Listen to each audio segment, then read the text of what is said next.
अस्सलाम वालेकुम। तो स्टूडेंट्स आपके लिए एक आज और लर्न पॉइंट बेहतरीन स्कॉलरशिप की वीडियो लेके आया है। Turkey Burslari scholarship in Turkey. बहुत से स्टूडेंट्स को इस स्कॉलरशिप का वेट था कि स्कॉलरशिप में ज़रूर अप्लाई करेंगे। बहुत से स्टूडेंट्स जो हैं वो इस स्कॉलरशिप के लिए बेताब हैं कि इस स्कॉलरशिप में अप्लाई करें और अपनी किस्मत आजमाएं। तो अगर आप हमारे चैनल पर नए हैं तो हमारे चैनल को सब्सक्राइब कीजिए, वीडियो को लाइक कीजिए और अपने दोस्तों के साथ शेयर कीजिए। डिस्क्रिप्शन में हमारा व्हाट्सअप नंबर ऐड है। अगर आप कंप्लीट प्रोसेस हमारे थ्रू करवाना चाहते हैं तो आप हमसे कांटेक्ट करके कंप्लीट प्रोसेस करवा सकते हैं। जी हाँ, ये है टर्की बुर्सलारी स्कॉलरशिप, जो कि बहुत से स्टूडेंट्स को इंतज़ार था इस स्कॉलरशिप का। स्टार्ट हो रही है डेट वो 10 जनवरी 20 फरवरी 2026। ये इसकी डेट है अप्लाई की। तो आज 7 जनवरी है, तो 3 दिन रह गए हैं इस पोर्टल को ओपन होने में। ये स्कॉलरशिप फाइनेंशियल सपोर्ट देते हैं, tuition fee, accommodation, health insurance, but also provide university placement, academic and social cultural facility इस स्कॉलरशिप में आपको मिल जाती हैं। कौन से प्रोग्राम्स हैं जिसमें आपको स्कॉलरशिप जो है वो ऑफ़र की जाती है?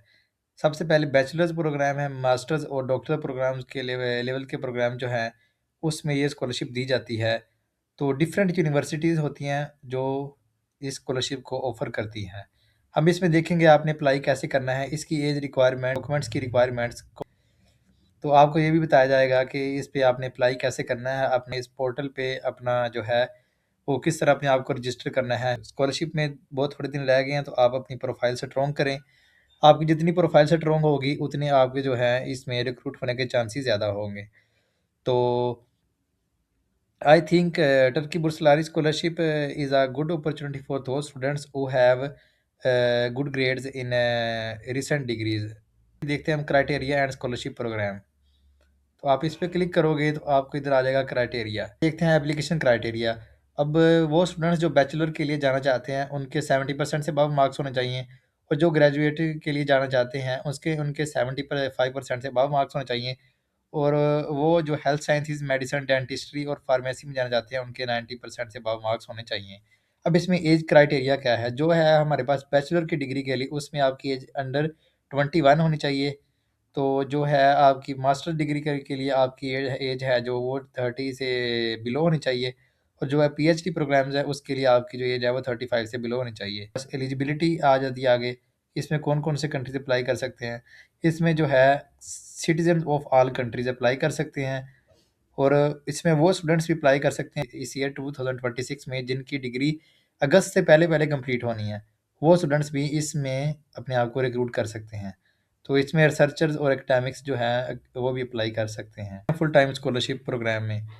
हम आप इस पे क्लिक करोगे कि इसमें जो है स्कोप ऑफ स्कॉलरशिप। अब यूनिवर्सिटी एंड डिपार्टमेंट प्लेसमेंट, इसमें जो मंथली स्टाइपेंड दिया जाता है अंडर ग्रेजुएट स्टूडेंट्स के लिए वो भी इधर मेंशन किया हुआ है उन्होंने, और जो मास्टर्स के लिए दिया जाता है वो भी मेंशन है, और जो पीएचडी के लिए दिया जाता है वो भी ऑलरेडी मेंशन है इनकी टर्किश के करेंसी में। तो ट्यूशन फीस में कवर होती है, टर्किश ट्यूशन फ़ी कवर होती है, और टर्किश लैंग्वेज कोर्स भी 1 साल का आपको करवाया जाता है, इसी स्कॉलरशिप में इंक्लूड होता है, और अकोमोडेशन भी आपको इसमें दी जाती है, और हेल्थ इंश्योरेंस भी आपको इसमें दी जाती है। फ्लाइट टिकट होता है वो भी आपको प्रोवाइड किया जाता है जब आपकी एजुकेशन स्टार्ट होती है, और जब आपकी डिग्री कंप्लीट हो जाती है तब आपको जो है फ्लाइट टिकट भी दिया जाता है, ठीक है? तो ये थी चीज़ें इसमें। जो है इसके स्कॉलरशिप में आपको कौन-कौन सी चीज़ें इसमें कवर करनी थी वो आपको मैंने बता दी। जो इसमें स्टाइपेंड कौन-कौन सा कितना स्टाइपेंड दिया जाता है, इसमें कौन-कौन सी चीज़ें कवर होती हैं, ठीक है? तो नेक्स्ट हम इसमें देखेंगे कि इसमें ये बताया हुआ है उन्होंने कि इसकी 10 जनवरी को और से लेकर 20 फरवरी तक इसका पोर्टल ओपन होगा। तो आप अपने अप्लाई कर सकते हैं, अपनी प्रोफाइल स्ट्रॉन्ग बना लें स्टूडेंट्स। तो आपने अपने आप को सबसे पहले इधर इस तरह रजिस्टर करना है आपने। जब आप रजिस्टर करोगे तो आपके पास कुछ इस तरह का पोर्टल शो हो जाएगा, ठीक है? Application in 5 steps. अब सबसे पहले आपने अपने जो है पर्सनल अकाउंट बनाना है, जैसा कि मैंने आपको ऑलरेडी बता दिया है कि आप अपना अकाउंट बनाओगे। उसके बाद आपने अपने रिक्वायर्ड डॉक्यूमेंट्स हैं जो आपने इधर अपलोड करने हैं, ठीक है? उसके बाद अपने अपनी यूनिवर्सिटी और अपना प्रोग्राम सेलेक्ट करना है, ठीक है? उसके बाद अपने अपने ओरिजिनल लेटर है, जिस तरह अपना कवर लेटर और अपना रिकमेंडेशन लेटर और अपना जो है वो सीवी और रिसर्च प्लान, ये आपने चीज़ें इधर अपलोड करनी है। अगर अपना ये रिसर्च प्लान में एक चीज़ आपको मैं क्लियर कर दूँ कि आपने चैट जीपीटी से रिसर्च प्लान नहीं बनवाना, क्यों कोशिश करनी है अपने वर्डिंग में लिखें तो नहीं, अगर आपने इस तरह नहीं लिख सकते अपनी वर्डिंग में, तो आप गूगल स्कॉलर पे जाओगे तो अपना जो उधर टॉपिक दोगे तो आपको डिफरेंट आर्टिकल्स मिल जाएँगे रिसर्च प्लान बनाने के लिए। तो आप 3-4 आर्टिकल जब रीड करोगे तो आपको जो है आइडिया हो जाएगा कि आपने किस तरह रिसर्च प्लान बनाना है, तो उसको आप जो है ईज़िली अपनी वर्डिंग में कन्वर्ट कर दोगे। तो ये था रिसर्च प्लान का तरीकाकार। जब आपकी रिव्यू करेंगे आपकी तमाम स्टेजेज़ को, डॉक्यूमेंट्स को, तो फिर आपकी एप्लीकेशन को जो है वो अप्रूव कर दिया जाएगा इस स्कॉलरशिप के लिए, ठीक है? और अब आपके पास डॉक्यूमेंट्स कौन-कौन से रिक्वायर होने चाहिए? कोई इंटरनेशनल एग्ज़ाम का दिया है तो उसका रिज़ल्ट आना बाकी है, जिसका जीआरई, जीमैट और सैट वगैरह आपने कोई टेस्ट दिया है, जो कि अक्सर यूनिवर्सिटीज़ में अप्लाई करने के लिए आपको ये टेस्ट देना होता है, तो वो भी आपने इधर से अपना साथ अटैच करना है, ठीक है?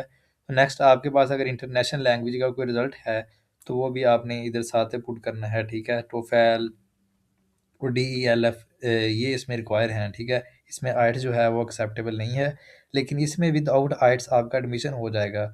उन स्टूडेंट्स का जो स्टूडेंट्स जो है जिनकी डिग्रीज़ बैचलर की डिग्रीज़ और एफएससी की डिग्री जो है वो इंग्लिश में है, ठीक है? तो इसमें जो आइल्ट्स की रिक्वायरमेंट नहीं है और ना ही आपको कोई इंग्लिश प्रोफिशिएंसी सर्टिफिकेट जो है वो आपका चल जाएगा, ठीक है? और proposal for a research topic, और जो आपका जो है प्रपोज़ल प्लान, ठीक है, वो भी आपको इसमें रिक्वायर है। ये है ओनली फॉर पीएचडी एप्लीकेशन, ठीक है। अगर आपने अप्लाई करना है बैचलर्स के लिए और मास्टर्स के लिए, तो ये आपको जो है इसकी एसेंशियल नहीं